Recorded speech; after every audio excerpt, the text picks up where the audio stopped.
The opening bell is about to ring on Wall Street in a few minutes. Stocks are mixed in the open as investors prepare for a busy week of earnings from some of the largest names in technology.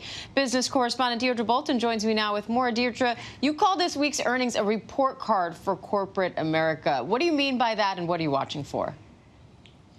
That's right, Diane. We get to see how these companies are selling, how they're doing against their competitors, whether or not it's attractive for investors to put more money to work. But this is a huge week. There's more than 20% of S&P 500 companies reporting, more than 30% of Dow companies, big names, a lot of household names. So Apple, Tesla, Microsoft, Starbucks, obviously not really a pure tech company, but one that a lot of people know, as well as McDonald's.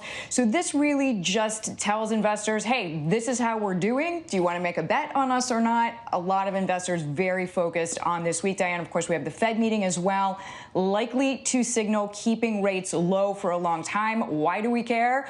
Because lower rates is stimulative. It makes all borrowing cheaper. So it means if I want a mortgage, if I want a house, any kind of loan, car loan, it's cheaper. So that's great for consumers. That's great for businesses. Diane? And Deirdre, while still high, COVID-19 numbers appear to have peaked in the U.S. Lots of fingers crossed that they keep moving in the right direction.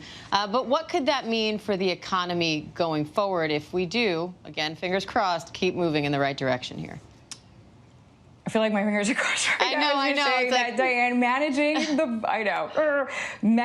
the virus is the single most important element to get our economy back on track. No matter who you speak with, whether it's economists, investors, hedge fund managers, every single person has the same opinion. This is what counts the most. If you look at all the jobs lost, the majority of them are related to the virus hit. So I'm talking about hospitality, anything to do with hotels, restaurants, bars, travel, live events. So once this vaccine rollout is effective, is efficient, that changes everything. Bank of America put out a note saying that Americans have close to $2 trillion collectively in savings in this past year. So that is representative of pent-up demand. So once this virus component is cracked, once that piece of the puzzle is put in, you have a lot of pent-up wealth that can go into the markets, that can go into the economy. As we know, what we collectively spend is 2/3 of our economic output. So a lot of people have money. They're ready to go. They just want to feel safe when they travel. They want to feel safe when they're dining, when they're going for entertainment. That's really the biggest piece of the puzzle, Diane. And Deirdre, what are you looking out for today specifically, or what are investors watching, I should say? Well, they are watching news as we're talking about the virus of this UK variant and to what extent it needs to be really considered heavily when making investment decisions. I spoke with one floor trader at the New York Stock Exchange this morning, and he said it definitely front and center on the radar screen. So those headlines really do move the markets. And then, of course, a lot of optimism that President Biden is going to be able to get this stimulus program in place, as we have discussed it, the size and the scope and the different components.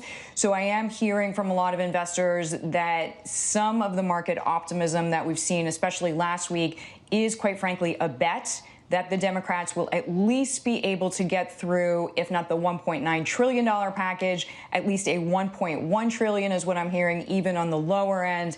And that is seen as stimulative. Again, more Americans with more money in their pockets means more spending. That's great for our economy. That's great for our companies.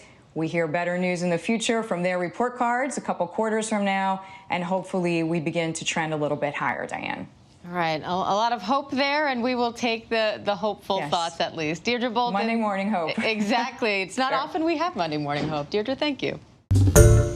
Hi, everyone. George Stephanopoulos here. Thanks for checking out the ABC News YouTube channel. If you'd like to get more videos, show highlights, and watch live event coverage, click on the right over here to subscribe to our channel. And don't forget to download the ABC News app for breaking news alerts. Thanks for watching.